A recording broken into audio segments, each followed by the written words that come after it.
Bonjour tout le monde, nous sommes le lundi 19 septembre, il est presque 19h et je commence un nouveau vlog. Ce vlog-ci aura pour thème le 7 jours 7 livres que j'ai commencé du coup dans le vlog précédent, puisque le 7 jours 7 livres organisé par Louise, donc des livres, je sais plus, je crois que c'est ça. Voilà, elle organisait ça de samedi à vendredi. Donc voilà, j'ai déjà lu 2 livres, je vous en ai déjà parlé dans le vlog précédent. Donc il y avait Le Tour d'écrou et le livre de Tess Bertrand, donc Liseur de Riff, donc c'est Démon.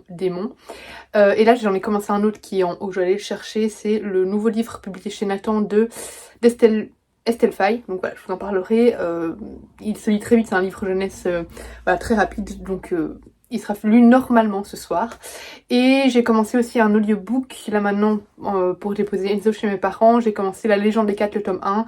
Il fait en gros genre 2h30 d'écoute, 3h max en vitesse 2.2, donc autant dire qu'il sera fini demain aussi. Donc voilà, j'ai reçu 2 colis. Alors j'ai reçu aussi une BD, mais elle est en haut, je l'ai reçue à midi celle-là, donc enfin je l'avais déjà ouverte. Mais j'ai reçu 2 autres colis, donc la BD il faudrait que je pense à vous la montrer tout à l'heure. Qu'est-ce que j'ai reçu? Ici c'est 2... Ah, Miko, toujours là pour gâcher mes vidéos. Je me souvenais plus de l'avoir demandé. C'est trop drôle parce que tout à l'heure je disais à Marilyn, donc Summer's Books, elle avait fini le livre et elle me disait ah punaise c'était trop bien, et je lui disais oh mince je l'ai pas demandé à Bayard, enfin Page Turner, je suis trop déçue, j'aurais dû le demander.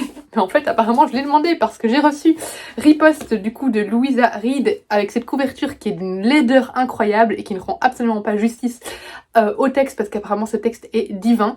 Je sais pas. Alors ce qui est bien, c'est que sur cette couverture on a un personnage qui est clairement qui ne répond pas à ce qu'on va dire à la norme de la société, voilà, cette norme toujours de personnes très minces, enfin voilà. Là clairement on a enfin une couverture un peu plus je vais pas y dire dans la normalité, mais voilà, une personne, voilà, ici qui est clairement en surpoids. Et voilà, mais par contre je trouve que la couverture est pas super belle et qu'elle fait énormément jeunesse. Donc voilà, je suis pas fan de la couverture, mais apparemment le texte est génial. Donc Riposte, c'est un texte en vers libre, pardon, qui est écrit par Louisa Reed. Et voilà, ça a l'air absolument génial. C'était traduit par Clémentine Beauvais et dedans j'ai reçu des petites cartes et des petits stickers. Je vais vous montrer les cartes tout de suite. Hop là, donc on a cette carte-ci, cette carte-là. Ah, j'aurais déjà préféré ça comme couverture. Et cette carte. Oh, mais ça en couverture, ça aurait été divin. Oh, ça aurait été divin. Donc voilà, les petites cartes qui accompagnent le roman. Et celui-là, ben voilà, celui-là, je peux me le caser dans mon 7 jours 7 livres. Il sera lu super vite. Je me le mets demain. Demain, je le prendrai dans le train et je lirai celui-là. Et alors, j'ai reçu un autre colis. Je pense que c'est le colis qu'une autrice... Enfin, c'est une autrice qui m'a contactée. Je pense qu'elle l'a auto-édité, mais je ne suis plus sûre. Elle va m'envoyer un colis avec en même temps une enveloppe avec une énigme ou je ne sais plus trop quoi. Je ne sais pas si c'est ça. Oui, je pense que c'est ça. Ouh, ouh là là. Et franchement, les auteurs, parfois, ils mettent... ils font un travail de dingue, quoi. Voilà. Donc, mot personnel à l'intention de Laura. Elle est trop chou. Ah, avec un petit seau et tout. Donc, c'était pour un livre jeunesse. Une petite carte où elle me dit merci. Oh, c'est trop chou. Donc, c'est bien ce que je pensais. C'est Camille donc, qui m'envoie Charlie et la forêt enchantée. Mais il passera aussi très bien cette semaine. Voilà. Ils tombent bien, ces 2 livres. Ils tombent bien. À mon avis, il y avait un truc, ils se sont dit, il faut qu'on arrive cette semaine, Laura se fait un petit challenge 7 jours 7 livres, on va bien tomber. Alors, lettre enchantée pour Laura. Oh, regardez-moi, trop beau. Donc, il me semble que c'est ce qu'elle m'a dit, qu'il y avait un petit jeu avec des énigmes. On va lire ce qui est écrit. Bonjour Laura. Halloween approchant, la magie des enchantés devient de plus en plus visible et entre dans nos vies. Je sais plus lire. Mais avant de voyager en terre de féerie, il te faut être bien accompagné. L'esprit de l'homme vert, veut te protéger. Paquet 1. Non mais elle est complètement folle, elle a fait plein de petits paquets et tout quoi. C'est trop chou. Hop. Ouh. Ça va rejoindre ma décoration automnale. Une petite feuille toute dorée. Alors, ensuite... Maintenant, mets tes 2 pieds dans le cercle des fées, paquet 2. On va mettre les 2 pieds dans le cercle de fées.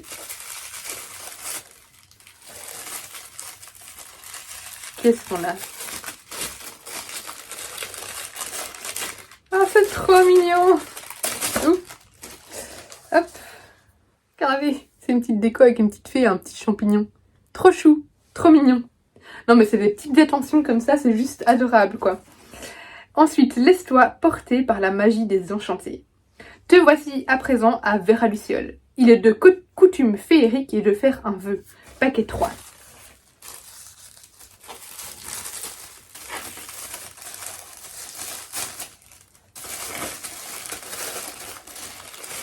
Oh! Fais un vœu.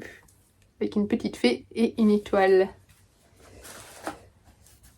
Choisis-le bien, car il se réalisera dans quelques poussières d'étoiles. Je dois choisir un vœu. Voilà. Il est temps pour toi de rencontrer le petit peuple et toutes les féeries de Vera-Luciole. Que la féerie guide tes pas, Victoria. Victoria G, oui c'est un G, exploratrice des terres enchantées. Non mais, regardez-moi ça quoi. Juste, c'est trop, voilà. Je trouve ça super... Quand je vois déjà ce que j'ai adoré, c'est que cette autrice, je suis régulièrement contactée par des auteurs sur Instagram, genre tous les jours, pour demander si je veux lire leurs livres. Alors déjà, je regarde toujours personnellement s'ils sont abonnés ou pas. C'est juste la base en fait d'être abonné aux gens. Et souvent, c'est des messages en fait qui sont juste, tu sens que c'est des messages qu'ils ont envoyés juste à tout le monde le même. Pas du tout, voilà, pas du tout personnalisé. Elle m'a contactée en m'envoyant des vocaux pour me parler de son livre. Elle m'a complètement embarquée, elle a complètement adapté, enfin on voyait qu'elle sentait quel contenu je partageais sur mes réseaux. Et vraiment, voilà, juste avoir fait cette démarche-là, c'est déjà incroyable. Et là, quand on voit le travail qu'elle met dans l'envoi de ce livre, c'est voilà, c'est le petit plus. Et donc il s'agit de, il sera peut-être pas finalement dans le 7 jours 7 livres, hein. C'est Charlie et la forêt enchantée, la rencontre des mondes. Hop, donc qui est un livre, il me semble, auto-édité. Mais voilà, à mon avis il sera pas dans 7 jours 7 livres parce qu'il est quand même assez grand, il fait 406 pages. Je le lirai ce week-end sûrement parce que 7 jours 7 livres sera fini ce week-end. Je vous lis le résumé. Charlie a 10 ans. Bien que sa vie soit en apparence normale, des choses extraordinaires se manifestent autour de lui. Mais lui seul est capable de les percevoir. Alors qu'il passe ses vacances chez ses grands-parents en Bretagne, Charlie aperçoit une petite porte rouge au fond du jardin. Piqué par la curiosité, Charlie mène l'enquête et rencontre Rimaï, une petite enchanteresse qui va l'emmener dans le monde enchanté et féerique du petit peuple à Vera-Luciole.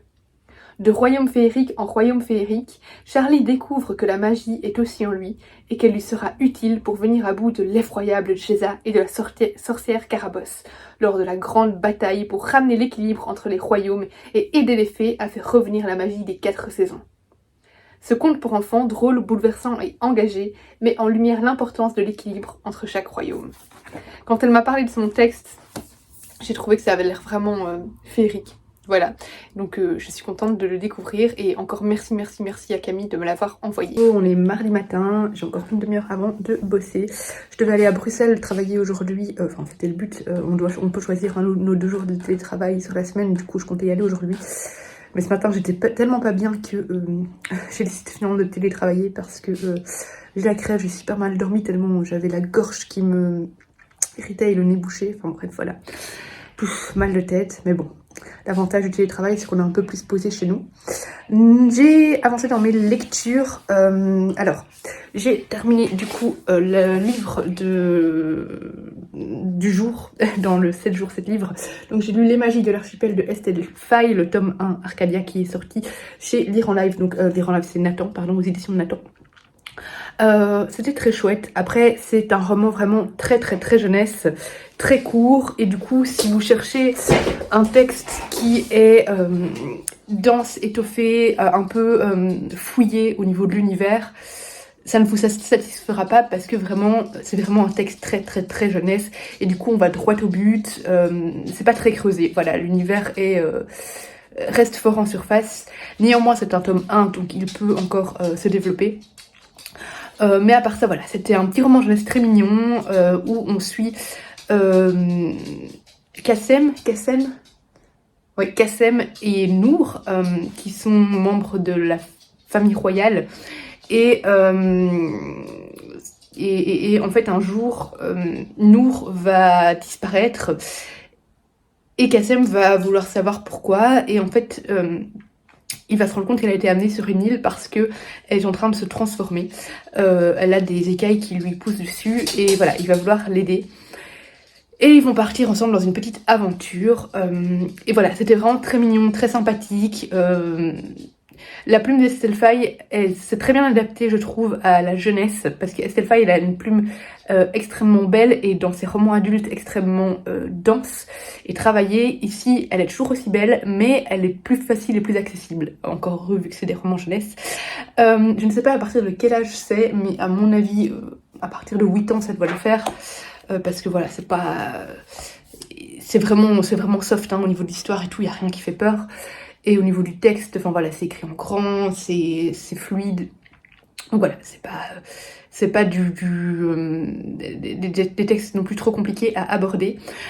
Et c'est accompagné d'illustrations que j'ai trouvé très belles. Déjà, moi je suis méga fan de la couverture. Il y a vraiment un côté oriental et alors magique et merveilleux dans les illustrations. Un petit côté, évidemment, j'en cherche une qui fait un peu plus fantastique, mais il y a un petit côté vraiment... ouais, vraiment la magie, mais la magie vraiment des mille et une nuits en fait. Voilà, on a l'impression de dire un peu une histoire des mille et une nuits et je trouve que ça nous emporte complètement. Déjà, j'adore les débuts de chapitres qui sont comme ça. Et donc, au début, enfin, pour les illustrations, on a, je vais vous montrer la première. Ça, on a vraiment l'impression d'être emmené dans un univers tel que par exemple Agrabah ou des choses comme ça. C'est magnifique. Hop, là ils se font attaquer.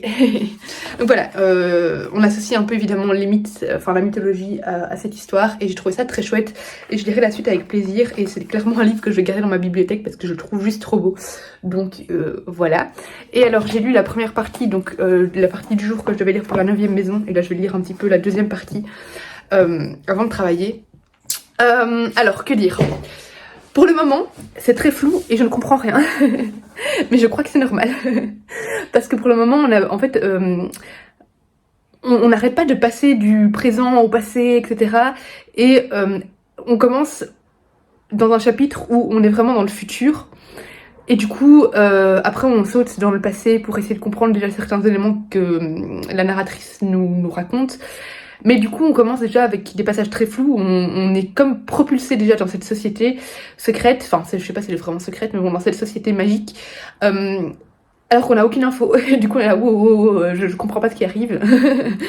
Et petit à petit, je pense que ça va se dénouer, je pense que c'est fait exprès et qu'on va comprendre petit à petit, parce que là, j'ai lu donc 80 pages, c'est encore très flou. Ça commence à aller mieux, mais c'est encore très flou. Et alors, ce qui est assez compliqué, c'est que chaque personnage a des noms de code également, et du coup, c'est un peu difficile de s'en sortir avec les personnages. Mais à mon avis, au fur et à mesure que j'avancerai dans ma lecture, ça va aller. Même si c'est assez, pas brouillon, hein, mais même si c'est assez flou dans ma tête, je suis déjà conquise par ce roman, par l'atmosphère qu'il dégage. C'est une atmosphère très sombre, très noire, très glauque, voilà, fantasmagorique, ça se dit ça? Je sais plus, bref. En fait, on va suivre Alex Stern qui... a intégré une société secrète ou pas, je ne sais toujours pas, à Yale. Voilà, intégrer la maison de l'été. Et tout ça tourne autour de rituels magiques, autour des fantômes, etc. Et elle a la capacité de voir les fantômes qu'on appelle les gris. Elle les voit en couleur et elle les voit tout le temps. Alors que les membres de cette société, eux, ne les voient pas tout le temps. Il faut qu'ils absorbent certaines potions pour les voir. Et en plus, ils ne les voient jamais en couleur. Ils les voient toujours en gris, d'où le nom les gris. Et là, on sait que Alex Stern va devoir enquêter sur un meurtre. Voilà. Mais pour le moment, on n'a pas beaucoup d'infos. On n'a pas beaucoup d'infos non plus sur son intégration. C'est encore le début. Donc écoutez, j'ai hâte d'en savoir plus et d'en découvrir plus. Mais je suis très fan de la plume de l'autrice. Personnellement, je fais partie de ceux qui n'ont pas aimé Grisha, qui ont abandonné Grisha. Par contre, j'ai adoré Six of Course, même si j'ai jamais fini le tome 2, il faudrait que je le reprenne. En fait, il faut que je reprenne le tome 1 pour me remettre dans le tome 2 parce que j'avais mis trop de temps entre chaque tome et du coup, le tome 2, j'y arrivais plus. Mais bref, je trouve que c'est une autrice extrêmement talentueuse au niveau de la plume. C'est juste que Grisha, j'ai pas du tout accroché. Alors, j'ai accroché à l'univers. J'adore l'univers du Grishaverse et d'ailleurs, j'adore la série télé. Mais l'histoire, je trouvais ça vraiment juste chiant. Chiant à mourir. Alors, les romances et tout, ça me saoulait. Donc, bon, voilà. Ici, vraiment, c'est très. J'adore. C'est vraiment très Dark Academia et vraiment très. Ouais, j'adore l'ambiance. Je trouve que c'est parfait pour l'automne et je suis fan. Je suis fan et je sens que je vais beaucoup aimer ce livre et j'aurais dû le sortir tellement plus tôt de ma pile à lire parce que j'avais peur que ce soit trop laborieux, trop compliqué à comprendre, etc. Parce que c'est ce que j'ai lu, que c'était trop long, etc. Mais ici, la lenteur donne toute la magie du texte en fait. Et voilà, je suis vraiment ultra fan donc je vais le continuer un petit peu avant de commencer à travailler. Ah, et je vous ai pas montré la brique, donc c'est ça le livre que j'ai reçu hier de Casterman, c'est La vie gourmande, qui est donc une autobiographie culinaire, où Aurelia Orita dessine une carte ludique invitant à la découverte de la grande cuisine comme des plats les plus simples, les coulisses d'un restaurant 3 étoiles au boui-boui japonais. Elle fait le récit de ses nombreuses expériences douces amères et rencontres douces amères, et elle parle aussi de son cancer. Voilà. Pour le gros livre que j'ai reçu, c'est une grosse brique. Il coûte 30 €, enfin 29,50 €. Donc voilà, c'est pas un petit ouvrage, voilà. Mais ça a l'air original. Ça a l'air original, donc écoutez, je verrai quand je le lirai. Mais voilà, je sais pas trop quoi vous dire de plus. Mais voilà pour la petite réception que je ne vous avais pas montré d'hier. Alors, je finis ma pause midi, du coup, j'ai reçu 2 colis pendant ma pause midi, du coup, je vais les ouvrir avec vous. Il y a un colis qui vient du Lombard. Je vous ai pas encore pris en fait aujourd'hui. Je vous ai déjà pris. Si, bah si, je vous ai pris ce matin. Et on sent la fatigue. Alors, j'ai un du Lombard. Je me souviens avoir été contactée par le Lombard. Donc, je ne sais pas ce que c'est. Peut-être pour le moment ma mémoire est très défaillante, donc voilà. Je me souviens plus si... Oui, je crois que j'ai dû le demander. Bref, je ne sais plus, mais en tout cas ça me tente beaucoup. Il s'agit de Masque, le tome 1, Le Masque sans visage, de Kit Toussaint et Joël Jurion. J'aime beaucoup Kit Toussaint. Du coup voilà, c'est une petite BD qui a l'air fort sympathique. Saviez-vous que certains masques confient à leurs porteurs des pouvoirs défiant l'imagination? Comment gérer un tel don quand on a 15 ans? Pourquoi les masques les ont-ils choisis? Le temps pour trouver des réponses va manquer. Un masque puissant est tombé entre de mauvaises mains. Il va falloir agir avant qu'il ne soit trop tard. Et au niveau des illustrations, on part sur des illustrations vraiment très colorées. Et ça a l'air assez sympathique. Alors ça a l'air de partir un peu dans des guerres de gangs et tout ça, de ce que je vois, parce que je vois pas mal de fusils. Donc moi, les trucs de gang en général, ça marche ou ça casse, on verra bien. On verra bien, mais du coup, voilà pour la petite réception de chez Lombard. Et ici, c'est de MDS Benelux. Je me demande si c'est pas du fruit, je ne sais plus. Ou Keynes. C'est peut-être Keynes. Ah, je ne sais plus, bref. Ouvrons et nous découvrirons.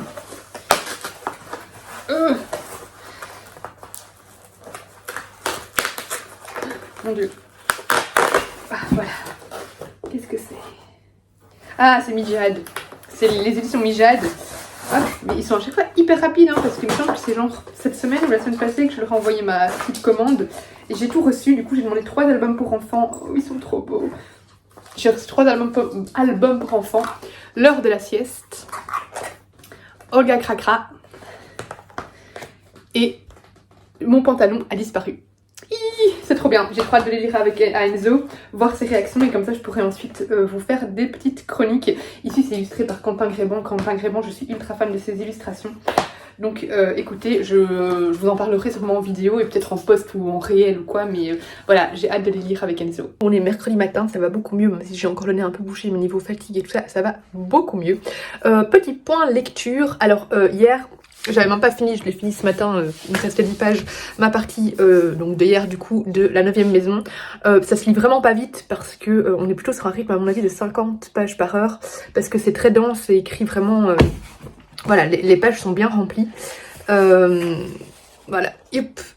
du coup, enfin là je vous montre évidemment une page avec des dialogues qui est moins remplie. Mais voilà, par exemple, du coup ça se lit pas super vite et ça demande beaucoup de concentration et c'est très dense, mais je suis toujours ultra fan. Il y a des scènes un peu difficiles, notamment une fameuse scène aux toilettes où je suis là en mode ah ouais quand même. Mais voilà, on en apprend plus sur Alex qui pour le moment est énormément victimisée, mais voilà, elle a vraiment eu une vie difficile et j'ai hâte d'en apprendre plus sur elle et de la voir un peu s'épanouir peut-être. Voilà, j'espère qu'elle va un petit peu se démarquer, mais j'adore l'ambiance, cette ambiance c'est vraiment sombre. L'autrice n'hésite pas à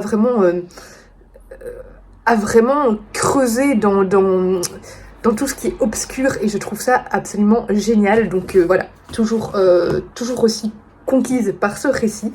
J'ai écouté l'audiobook hier, du coup ça faisait ma lecture du jour et heureusement que je l'ai eu en audiobook parce que sinon j'aurais pas lu ma lecture du jour hier. La légende des 4, le tome 1, le clan des loups, je crois que c'était ça. J'ai oublié le nom de l'autrice, ça me reviendra peut-être, bref voilà. J'ai pas aimé. J'avoue que même la fin j'ai écouté juste à moitié tellement en fait ça m'intéressait pas, c'était trop petite guéguerre entre clans, on est entre différents clans animaux et il y a les humains aussi et ces clans sont opposés, ils peuvent pas se parler etc, mais du coup c'était lassant dès le début en fait, toutes ces petites guéguerres, tous ces tu peux pas parler à cette personne parce qu'elle t'a fait partie d'un autre clan, je déteste ça. Du coup c'était perdu d'avance, je me suis dit c'est pas grave, il y a 2h30 d'écoute. Donc c'est bon, écoute-le, ça fait ta lecture du jour, mais honnêtement, c'est pas un livre qui va me rester en tête et je veux même pas vous en parler beaucoup plus parce que je vais pas aimer. C'est très jeunesse, mais ça c'est normal, c'est un livre jeunesse, donc je vais pas reprocher au livre d'être trop jeunesse, mais non, mais toutes ces petites guéguerres, toutes ces petites disputes, ça m'intéresse pas et du coup j'ai pas accroché. Par contre aujourd'hui j'ai commencé Riposte, j'ai lu 50 pages et là je vais commencer à travailler, donc la suite sera pour tout à l'heure. Riposte de Louise Aride, donc que je vous ai montré et je sens que ça va être une magnifique lecture, très poignante, très difficile, très puissante. On y parle ici, enfin on suit une jeune femme, Lily, qui est complètement rejetée, voire harcelée dans son école.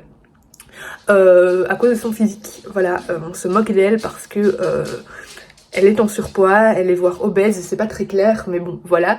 Elle correspond pas à la norme établie par la société, du coup on se moque d'elle pour ça. Et voilà, il y a des moments où c'est même de l'humiliation publique. Elle a une relation avec sa maman, voilà, on a des petits passages où c'est sa maman qui parle, qui sont très beaux, on sent que sa maman souffre énormément pour elle, souffre énormément pour sa fille, et voilà, je trouve qu'elles vont avoir une belle relation, qui n'est pas une relation non plus toujours facile, hein, mais bon, voilà. Et évidemment c'est un roman en vers libre, pardon, écrit par Clémentine Beauvais, enfin pas écrit, traduit par Clémentine Beauvais, donc voilà, c'est des romans comme ça, et en général moi les romans en vers libre ça marche toujours parce que je trouve qu'ils dégagent une puissance incroyable, donc voilà, j'ai hâte de lire la suite, mais ça va se lire très vite vu que du coup il n'y a pas beaucoup de texte par page. Oui, j'ai oublié de vous dire, si j'ai pas trop lu hier aussi, c'est parce que on terminait la série Devils in Ohio sur Netflix. J'ai trop aimé, donc là on a fini la saison 1, j'imagine qu'il y aura une saison 2 vu la fin, mais c'est même pas sûr, je ne sais pas, il faudrait que je me renseigne. Mais du coup c'est une série qui, dans laquelle en fait on suit une jeune femme qui, c'est donc Mae, M-A-E, qui s'est échappée en fait d'une secte et elle va être... Enfin, on va suivre une psychiatre qui est chargée, enfin qui doit s'occuper d'elle, c'est sa patiente, et finalement elle va même l'accueillir en famille d'accueil chez elle.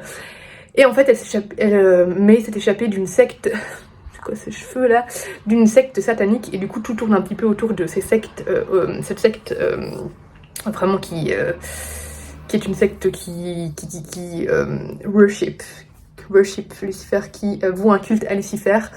Et voilà, je trouve ça super, il y a vraiment une bonne dose de stress, une bonne dose aussi d'ambiance un peu lugubre, mais voilà, obscure aussi. J'adore pour le moment, en fait, je sens que je vais moins lire parce que je trouve qu'à partir de septembre, il y a toujours tellement de choses qui sortent et des choses aussi très... automnale et très sombre. C'est clairement ma cam, j'adore, j'aime pas trop les petites séries de l'été, allez peut-être un petit peu comme ça mais vite fait. Moi j'aime bien les trucs bien sombres, bien stressants, etc. Donc voilà, je sens que je vais pas mal regarder la télé le soir, alors que d'habitude je regarde jamais la télé, je lis. Donc voilà, il y aura peut-être un peu moins de lecture, mais peut-être un peu plus d'updates niveau série et télé. Je crois que ce soir on va commencer Sandman qui a l'air vraiment pas mal. Et en octobre il y a plein de trucs bien qui sortent, donc voilà, mais clairement Devils in Ohio c'est génial, je ne peux que vous le conseiller, la conseiller, et c'est toujours hallucinant de voir. Bon après je ne sais pas si c'est autorisé à ce point, mais aux États-Unis à quel point la liberté du culte est protégée, et du coup il y a énormément de sectes, et je trouve ça hallucinant tout ce qu'ils peuvent faire parce qu'ils sont protégés par cette liberté de culte. Donc voilà, bon, je ne pense pas qu'ils soient autorisés à faire tout ce qu'ils font dans la série, hein, clairement, mais il faudrait, ça me donne envie de me renseigner sur les sectes aux États-Unis. Donc voilà, c'est un sujet que j'aimerais creuser.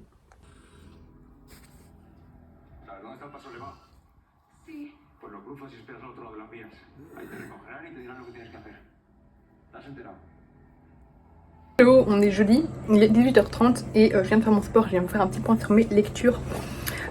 Du coup hier j'ai lu, ne vous ai juste plus pris pour vous en parler, mais j'ai lu Riposte, donc de Louisa Reed, qui était vraiment une vraie claque. Alors hier je vous disais que la relation entre la maman et la fille avait l'air d'être belle. Elle est loin d'être facile, hein, c'est une relation entre maman et adolescente, mais je trouve quand même que elles sont là l'une pour l'autre malgré tout, malgré tout le ressenti qu'il peut y avoir aussi entre, comment elle s'appelle, le personnage principal, voilà, Lily et sa maman. C'est quand même une jolie relation, mais assez conflictuelle par moments. Voilà, je trouve que ce livre a été vraiment très intense, difficile à lire par moments.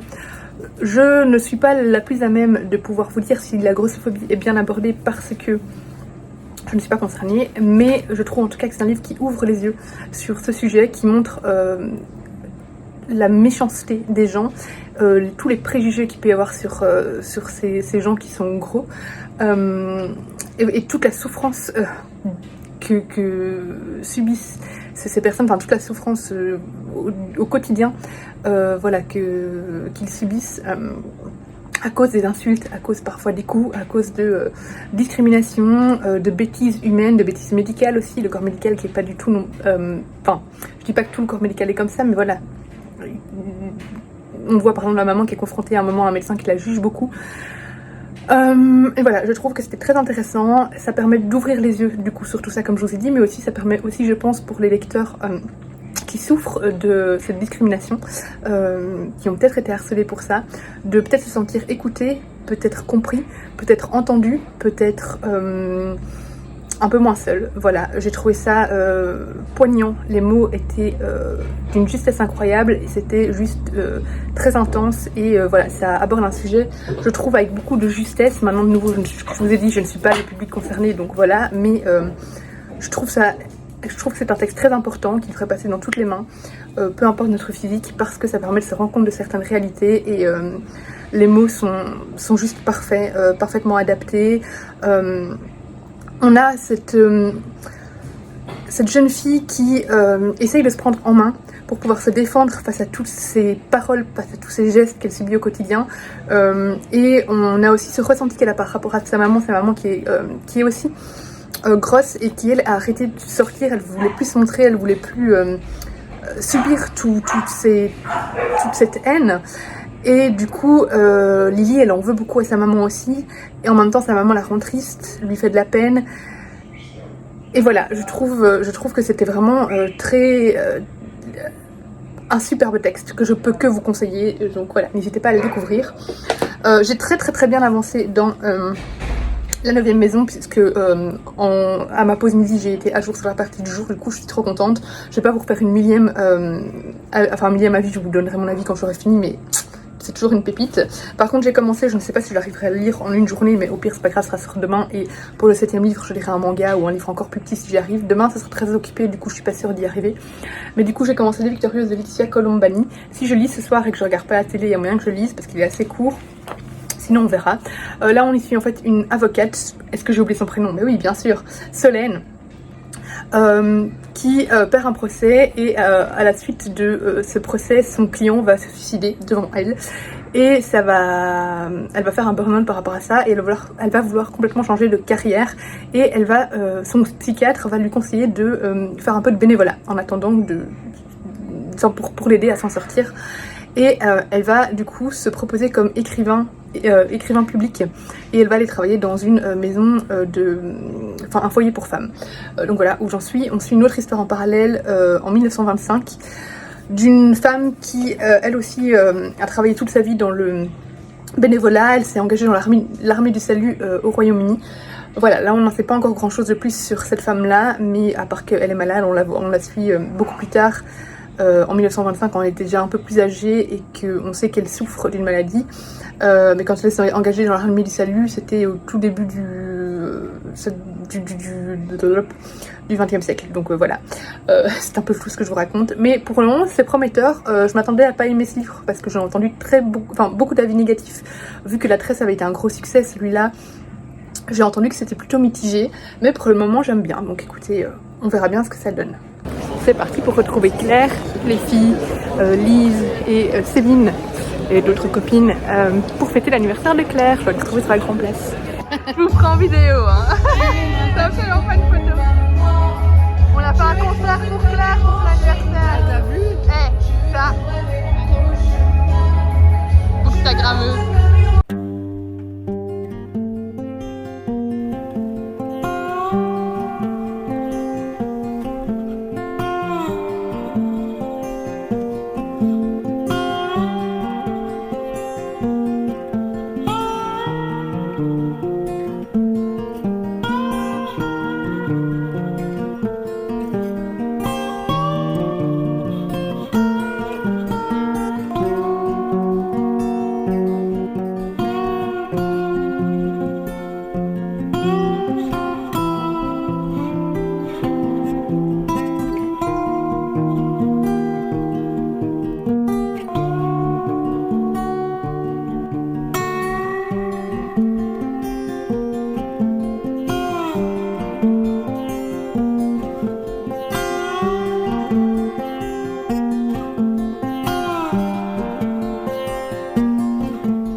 Hello, on est samedi matin, je suis avec ma soeur et on va à la potironnerie.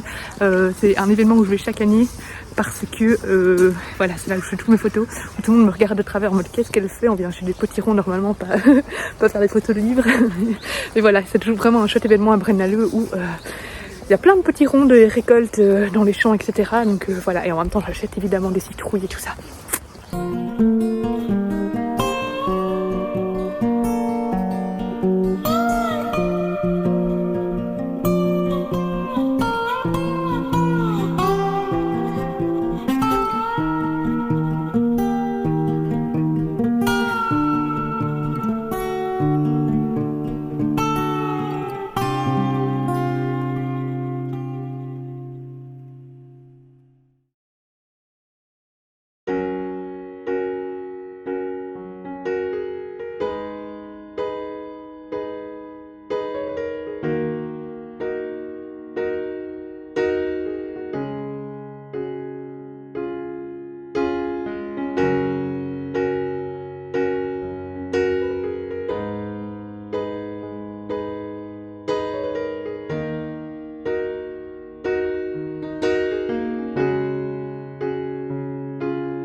On est vendredi après-midi, je crois qu'il est déjà 17h, quelque chose comme ça. J'ai pas encore lu aujourd'hui une seule page, vraiment pas encore lu du tout. Il faut que j'arrive à ma partie du coup de la 9e maison du jour, donc voilà, voilà. Je sais pas si je vais lire peut-être une BD ou pas aujourd'hui, je verrai bien. J'avoue que j'ai pas très envie de lire aujourd'hui. Donc je crois que je vais juste lire ma partie et puis on verra bien ce que je lis ou pas. Ce soir, c'est les Anneaux du pouvoir de toute façon. Donc voilà. Hier, du coup, j'ai fini Les Victorieux. C'était vraiment sympa. Je trouve que c'était assez beau comme texte. En fait, on nous rappelle un peu la misère qu'il peut y avoir. Enfin voilà, que la misère autour de nous, de ces femmes ici qui se retrouvent sans domicile pour diverses raisons, et de ce foyer qui est là vraiment pour les accueillir, pour les protéger, pour les aider. Et voilà, j'ai beaucoup aimé la partie dans le présent. J'avoue que la partie dans le passé où on voit comment a été construit ce qu'ils appellent le palais, donc le palais c'est là où c'est le refuge pour les femmes, c'est pas les parties qui m'ont préféré, enfin que non Enzo non, c'est pas les parties que j'ai préférées du tout.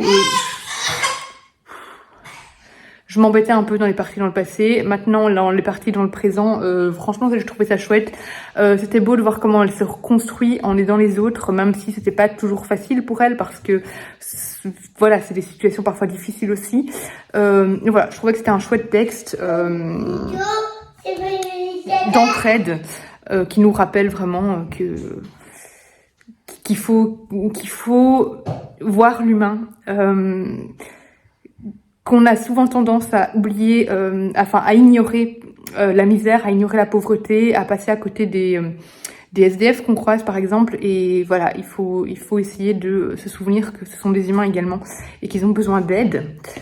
Sinon, ce week-end, j'aimerais bien lire celui-là aussi. Je l'ai sorti pour le lire, donc La Maison aux 1000 étages que j'ai reçu de chez Hachette. C'était très chouette d'ailleurs la potironnerie à Braine-l'Alleud, parce que voilà, j'y vais souvent avec des livres pour faire des photos. Du coup là j'ai fait quelques photos de livres et je me suis pris quelques citrouilles. Après comme vous avez vu, je suis allée aussi à jour de fête, mais j'ai pas trop craqué parce qu'il y a des trucs que je veux, genre des chandeliers, etc. depuis un petit temps. Et dans les trucs de Halloween, j'avais envie de plein de trucs aussi, mais je dois faire un peu attention à mon budget, surtout qu'on est fin du mois. Donc là j'ai pas trop craqué, j'ai juste acheté un petit chaudron à 2 € et 2 petites fioles de potions. Je vous les montrerai tout à l'heure. Voilà, dans les petites citrouilles, ce que j'ai acheté. J'ai vraiment pris des petites citrouilles, j'en ai eu pour 4 € pour tout. Il y avait des grosses, mais déjà j'avais peur. Enfin, je pouvais aller demander combien ça coûtait, hein, mais c'est au poids, c'est 2,70 € le kilo. Et elles étaient tellement grosses qu'à mon avis, on était au moins à 25-30 € la citrouille. Et en plus, c'était pas des citrouilles vraiment facilement creusables pour faire des sculptures de Halloween dedans. Donc voilà, je me suis dit qu'il y a des grosses citrouilles vraiment faites pour ça dans des magasins près de chez moi. Du coup, je crois que j'ai racheté pour faire ça. J'hésitais à en prendre pour décorer, mais voilà, je me suis dit que finalement non. Je crois que c'est la dernière, ouais. Donc voilà, j'ai acheté 5 petites citrouilles. Et j'ai été enfin chercher un colis qui m'attend depuis presque 2 semaines, non, allez, 1 semaine et demie. C'est dans le cadre de la campagne de Je lis le Belge. Les organisateurs de cette campagne chaque année contactent plusieurs Instagrammeurs, influenceurs belges pour nous demander si on veut recevoir quelques services presse pour pouvoir en parler pendant la campagne.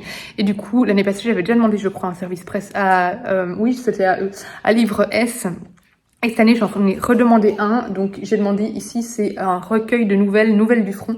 Et je sais qu'il y a Adé Martel dedans, et j'adore Adé Martel. Il y a M. d'Ambremont aussi, c'est son livre que j'avais demandé l'année passée, que j'avais beaucoup aimé. Voilà, je suis pas très nouvelle, mais je trouvais que ça avait l'air vraiment sympa. Et c'est un petit livre qui sera assez facilement lu pendant cette campagne. Et j'ai reçu avec ça un marque-page et un petit... Ouh, il est dédicacé, mais non, une petite carte comme ça avec l'illustration de la couverture, et c'est dédicacé à l'arrière. Voilà, par tous les auteurs. Ah, c'est trop chou, quoi. Donc voilà, je vais le lire, je crois que c'est en novembre la campagne ou en octobre, faudrait que je revoie. Je sais plus quand c'est. Et du coup, je vais la lire et le lire à ce moment-là et vous en parler très vite. Je suis en train de faire mon sport. C'est le meilleur moment, je trouve, pour vous dire que j'ai oublié de vous dire que... parce que vous devez vous dire, mais elle a pas réussi, là. Je me squatte en même temps. Elle a pas réussi son challenge 7 jours 7 livres, hein, Alexis. Je vous ai pas dit, mais j'ai pris un petit audiobook au boulot. J'ai pris l'audiobook de Persuasion de Jane Austen, que du coup j'ai écouté parce qu'il faisait 2h30, je crois, en lecture x2. Donc voilà, parfait. Et... j'ai pas vraiment accroché, c'est clairement pas le Jane Austen que je préférais. Pour le moment, j'ai lu que Orgueil et Préjugés de Jane Austen. que j'ai adoré. Ici, je trouvais que c'était très court et du coup, on se concentrait surtout sur... je suis essoufflée. 30 secondes de break, c'est bon. On se concentrait surtout sur... ouais, les mariages, quel beau mariage faire pour ci, pour ça. Et j'avoue que j'ai pas été non plus super embarquée. Je pense que je vais le relire en version papier, peut-être que ça m'aidera à mieux savourer. Mais en gros, ici, on suit une femme qui... je fais pause 2 secondes. On suit une femme qui... voulait épouser quelqu'un, mais à l'époque, sa situation n'était pas des plus adéquates pour elle. Et en fait, finalement, quand il va revenir vraiment fortuné. Sauf qu'il ne veut plus d'elle. Et du coup, voilà, ça va être un peu le début de leur histoire d'amour, leur reconquête, etc. Mais voilà, j'ai pas trouvé ça très transcendant. Peut-être que c'était trop court, je ne sais pas. J'ai pas vraiment accroché, clairement. Moi, je préférais de loin Orgueil et Préjugés. J'ai pas grand-chose à vous dire. De toute façon, Persuasion, c'est un classique. Après, l'écriture est très belle, hein. C'est du Jane Austen, donc forcément, j'aime beaucoup l'écriture. Et c'était agréable à écouter, mais je pense que je l'aurais mieux savouré en version papier. Voilà, c'est le petit résumé qui vous apportera pas grand-chose sur Persuasion, parce que je vous dis, j'ai pas vraiment grand-chose à en dire. Il me reste 20 pages à la 9e maison, je les finirai après le sport. Et puis je vous reprendrai pour voir ce que je continue. J'ai lu aussi la moitié d'une BD, je vous reprendrai tout à l'heure. Faites toujours pas attention à ça, on doit repeindre, vous le savez, je vous l'ai déjà dit. Dimanche 16h, je viens clôturer le vlog parce que je ne sais pas ce que je vais lire cet après-midi, si je lis encore, parce que ce soir on va sûrement regarder la télé et du coup même si je commence un livre je l'aurai certainement pas fini. Du coup je viens clôturer ce vlog maintenant. J'ai du coup fini la 9e maison tout à l'heure de Leigh Bardugo. J'ai juste une hâte, c'est que le tome 2 sorte. Normalement, si j'ai bien vu, il sort en janvier 2023 en anglais. Du coup autant dire que je l'achèterai en VO, surtout que en français, il y a quand même quelques erreurs. Je sais pas, ils faisaient des économies sur certains mots, genre le mot de est utilisé avec beaucoup de parcimonie. Il manquait beaucoup de dans le texte, je sais pas trop. Donc voilà, il y avait globalement ça allait, mais la traduction pourrait être encore améliorée au niveau de, enfin, être relue, on va dire. Voilà. Bref, mis à part ça, du coup, je crois que je vais l'acheter en anglais. Mais j'ai vraiment adoré. Alors je comprends que certains n'aient pas accroché parce que c'est très sombre. Ça sort des sentiers battus. C'est très lent aussi. Ouais, ce qui se passe peut être assez difficile. Voilà, il y a des passages assez lugubre. Bon, après, si vous avez l'habitude de lire Stephen King, franchement, ça va. Hein. Franchement, ça va. J'ai pas été choquée, mais voilà, c'est assez sombre. Mais qu'est-ce que c'est bien écrit, qu'est-ce que c'est prenant. C'est hyper lent, mais j'étais happée complètement par l'histoire. C'est assez lent à lire parce que c'est écrit, comme je vous ai dit, assez serré. Et c'est souvent qu'il y a assez peu de dialogue, mais à partir de la première moitié, je trouve, en fait il faut un petit temps pour vraiment comprendre ce qui se passe déjà, un petit peu. Le premier jour, vraiment les 80 premières pages, j'étais un peu là, ok, je comprends pas trop ce qui arrive. Mais après, une fois qu'on s'acclimate, je trouve que ça va beaucoup mieux, c'est beaucoup plus fluide. Et une fois qu'on passe la moitié, ça devient beaucoup plus rapide à lire également parce que j'ai l'impression qu'il y a beaucoup plus de dialogue. Et voilà, je sais pas si c'était le cas ou si c'est juste une impression, mais j'ai senti que je lisais beaucoup plus vite. Donc voilà, j'ai vraiment beaucoup aimé, j'ai trouvé ça... Ouais, je trouve que c'est parfaitement adapté à l'automne. C'est très Dark Academia. J'ai adoré les scènes entre... Comment elle s'appelle, le personnage principal j'ai Galaxy en tête. Entre Alex et le policier, parce que ils se détestent comme ils ont l'air de s'apprécier. Mais du coup, les scènes sont assez drôles. J'espère que ça va pas finir en romance parce que ce serait dommage. Je trouve que c'est pas un roman qui prête à la romance. Mais en tout cas, ça promet une belle suite. Et c'est vraiment l'univers des fantômes, mais l'univers des fantômes assez ténébreux et tout un univers de magie, vraiment de magie noire. Dans un contexte universitaire avec un fond d'enquête et j'ai trouvé ça passionnant. J'ai adoré, je lui ai mis 19/20 tellement j'ai adoré ce roman. Et du coup là j'ai lu la BD Merel qui est assez grosse, hein, donc ça se lit pas très vite. C'est une nouvelle collection qui est sortie chez Dupuis quand on est allé au salon du livre de la BD, festival de la BD pardon, à Bruxelles. Jocelyne de chez Dupuis nous a dit ah tiens vous l'aviez pas vu celui-là dans le catalogue des partenaires et ni Céline ni moi ne l'avions vu. Du coup elle nous l'a donné parce qu'elle nous a dit que c'était une nouvelle collection et que vraiment elle voulait qu'on le lise et j'ai vraiment été agréablement surprise. Alors je l'aurais vu en magasin, je l'aurais pas acheté parce que j'aime pas du tout les dessins et j'avoue que pour les BD les illustrations font beaucoup quand même, mais l'intrigue m'a tellement convaincue qu'au final je suis passée outre les dessins. Et en fait ce que j'aime bien au final dans les dessins, c'est que c'est, je trouve, des dessins typiquement belges qu'on peut retrouver. Je sais pas, je ne m'y connais pas assez en BD pour vous le décrire, mais je trouve que c'est vraiment un style de dessin qu'on retrouve assez facilement dans la bande dessinée belge. Et voilà, c'est vraiment très brut au niveau des traits. C'est, je sais pas vous les décrire, mais je trouve que le trait n'est pas beau, mais c'est typique, mais c'est original. Et voilà, je trouve que c'est très en fait brouillon. Je sais vraiment pas comment vous décrire les dessins, mais personnellement moi c'est pas un style de dessin qui me plaît spécialement, mais je trouve que justement c'est un style qui se démarque et j'ai vraiment beaucoup aimé l'histoire. Alors dans cette histoire on va suivre Merel, ça se passe il me semble dans la région de Charleroi. C'est donc la nouvelle collection Les Anges Marcinelle. Donc ça se passe en Belgique et en fait je vous dis que ça se passe à Charleroi, je sais pas du tout, je sais juste que Marcinelle c'est près de Charleroi, mais du coup je ne sais pas où ça se passe, bref, mais ça se passe en Belgique. Et en fait on suit Merel qui est assez intégrée dans sa petite ville, voilà, c'est plutôt un petit village.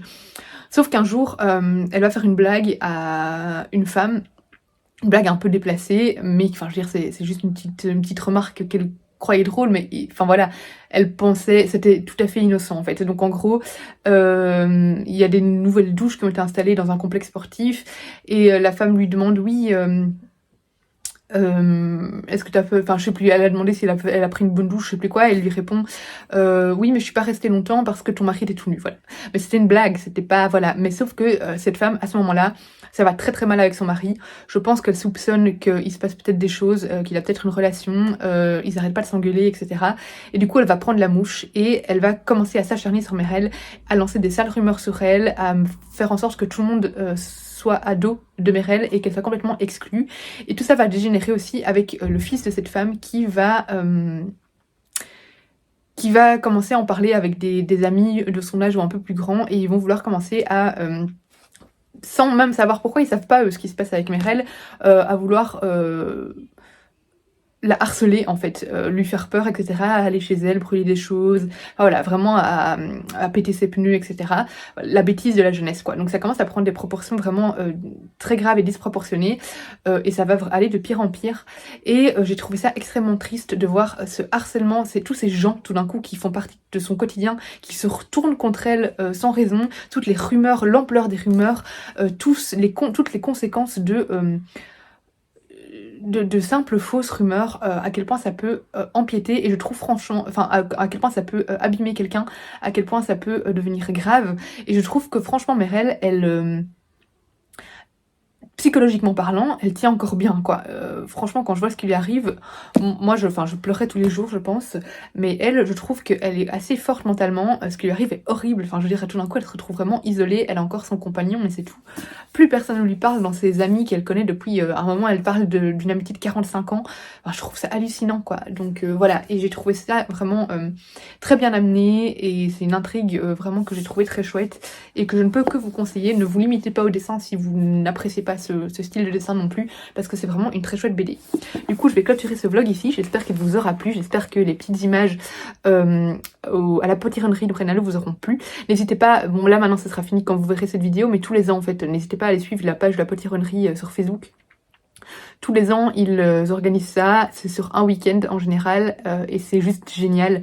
Il y a même ils font des recettes à tester, il y a de la soupe de potiron, il y a des petites animations qui sont organisées, et surtout il y a plein de potirons. Alors en général, il faut essayer d'y aller vraiment le samedi maximum, parce que le dimanche en général ils ont déjà été divalisés au niveau des potirons. Bon, ils restent, hein, ça dépend de leur récolte évidemment, mais voilà, moi je préfère aller le samedi, le vendredi, ça commence le vendredi, mais le vendredi il y a moins de monde et de toute façon moi je travaille, mais c'est vrai que le samedi j'y vais en général dès le matin, comme ça je suis sûre d'avoir vraiment encore pas mal de potirons, même si moi au final j'en achète pas beaucoup. Mais bref, voilà, j'espère que ça vous aura plu, j'espère que ce vlog vous aura plu. N'hésitez pas comme d'habitude à liker, partager, commenter, vous abonner, et on se retrouve bientôt pour une prochaine vidéo.